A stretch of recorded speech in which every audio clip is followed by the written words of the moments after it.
आज हम stages in the formation of a company देखेंगे। कोई भी कंपनी जब फॉर्म होता है, ठीक है, उसको इनकॉर्पोरेशन बोलते हैं। आप इनकॉर्पोरेशन के बजाय रजिस्ट्रेशन यूज करोगे तो भी चलेगा।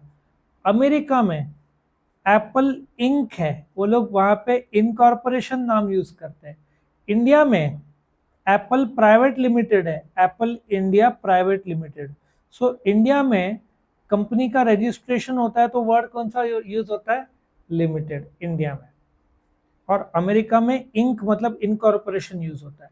आप इनकॉर्पोरेशन बोलो या रजिस्ट्रेशन बोलो, कोई दिक्कत नहीं है। सो कंपनी कायदे से शुरू होता है और कायदे से ही खत्म होता है। आप बिना रजिस्ट्रेशन के कंपनी इंडिया में ऑपरेट नहीं कर सकते हैं। उसके बाकायदा रजिस्ट्रेशन प्रोसीजर है, और ये रजिस्ट्रेशन प्रोसीजर को 3 भाग में डिवाइड किया है। पहला, प्रमोशन। ये प्रमोशन क्या है? आजकल जो स्टार्टअप आ रहे हैं, नवे आइडियाज, वो स्टार्टअप एक्चुअली टेक्निकली उसको एंटरप्रेन्योरशिप बोलना चाहिए, बट नया कंसेप्ट है, नया वर्ड क्या आ रहा है? स्टार्टअप। यदि आपको कंपनी फॉर्म करना है तो जिन लोग को आइडिया आता है कंपनी फॉर्म करने का, उसको बोलते हैं प्रमोटर। जो स्टेप्स वो लोग लेते हैं उसको बोलते हैं प्रमोशन। प्रमोशन मतलब आपको आइडिया आया कंपनी फॉर्म करने का, और आपने स्टेप लिए, और वो स्टेप्स लेने के बाद अल्टीमेटली आपका उद्देश्य है certificate of incorporation. Certificate of incorporation, ये जो स्टेज है, इसका इसका बी वाला स्टेज है। इनकॉर्पोरेशन मतलब प्रमोशन। आइडिया तो आया, आइडिया आपका अच्छा है, लेकिन जैसे मैंने बताया, बिना रजिस्ट्रेशन के आप कंपनी फॉर्म नहीं कर सकते। तो आपको क्या करना पड़ेगा? आपको रजिस्ट्रेशन प्रोसीजर करने पड़ेंगे, जिसमें आपको कुछ डॉक्यूमेंट्स जैसे memorandum of association, articles of association, और जो रिक्वायर्ड डॉक्यूमेंट्स है, किसको सबमिट करना पड़ेगा? रजिस्ट्रार ऑफ कंपनी, जिसको शॉर्ट में आरओसी बोलते हैं। वंस आपने डॉक्यूमेंट सबमिट किया और सब बराबर है, तो रजिस्ट्रार आपको क्या देगा? सर्टिफिकेट ऑफ इनकॉर्पोरेशन देगा। तो आपका इनकॉर्पोरेशन कंप्लीट होता है, लेकिन अभी भी आप काम धंधा शुरू नहीं कर सकते। आपको एक और सर्टिफिकेट के लिए रुकना पड़ेगा, जो स्टेज 3 होगा। उसको certificate of commencement of business बोलते हैं।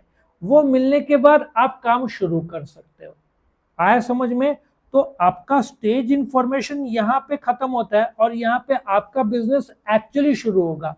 पहले स्टेज में बिजनेस शुरू हुआ नहीं, दूसरे स्टेज में भले ही रजिस्ट्रेशन सर्टिफिकेट मिल गया, फिर भी आप काम शुरू नहीं कर सकते।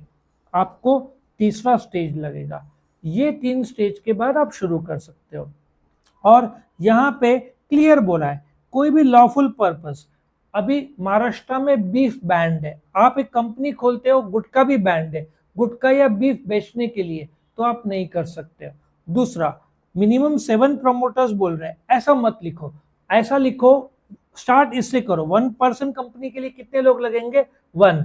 प्राइवेट कंपनी के लिए कितने लोग लगेंगे? 2। पब्लिक, ये मिनिमम की बात कर रहा हूं मैं, पब्लिक में कितने लोग लगेंगे? 7। ऐसे आप डिसाइड करो आपको कौन सा फॉर्म करना है, ओपीसी क्या प्राइवेट लिमिटेड क्या पब्लिक लिमिटेड। और सारे के सारे प्रमोटर्स अपना नाम देंगे मेमोरेंडम में, और एक्चुअली आर्टिकल्स में भी। ऐसा नहीं हो सकता कि आप मेमोरेंडम में नाम दे रहे हो, आर्टिकल्स में नहीं। यहाँ पे इन्होंने गलती कर दी, मैं यहाँ पे लिख देता हूँ, आर्टिकल्स ऑफ एसोसिएशन में अपना नाम देना पड़ेगा। और फिर प्रमोटर्स को वो सारे स्टेप्स करने पड़ेंगे जिससे कंपनी का जन्म होगा, जैसे कि memorandum of association, articles of association, और जो रिक्वायर्ड डॉक्यूमेंट्स है, जो आगे डॉक्यूमेंट्स के चैप्टर में मैंने जो वीडियो बनाया उसमें आपको मिल जाएगा। आया समझ में? ये सारा स्टेज आप करोगे तो कंपनी शुरू होगा। इनकॉर्पोरेशन और कंपनी का स्टार्टिंग में एक फर्क है। इनकॉर्पोरेशन में आपको सर्टिफिकेट ऑफ इनकॉर्पोरेशन मिलेगा, आपका जन्म हो चुका है। जैसे कॉलेज में आपका एडमिशन हुआ, लेक्चर 1 महीने बाद शुरू होता है या 15 दिन बाद शुरू होता है। सो सर्टिफिकेट ऑफ इनकॉर्पोरेशन से कंपनी का जन्म हुआ है, लेकिन आपको थोड़ा और रुकना पड़ेगा। जैसे लर्निंग लाइसेंस और permanent licence, learning licence certificate of incorporation हुआ, परमानेंट लाइसेंस जब रजिस्ट्रार आपको सर्टिफिकेट ऑफ कमेंसमेंट देता है, कुछ और डॉक्यूमेंट्स और कुछ और प्रोसीजर का काम रहता है, उसके बाद होता है कमेंसमेंट। क्या समझ में आया ये? तो यहाँ पे स्टेजेस इन फॉर्मेशन का ईजियर वर्जन मैंने बताया। अब डिटेल वर्जन जो प्रमोशन है, हर एक चीज का मैं अलग से वीडियो बना के, क्योंकि हर एक स्टेजेस में काफी डिटेल्ड चीजें हैं जो आपको समझना होगा, हार्ड नहीं है, आपको कंसेप्ट समझना जरूरी है। तो यहाँ पे ये खत्म होता है।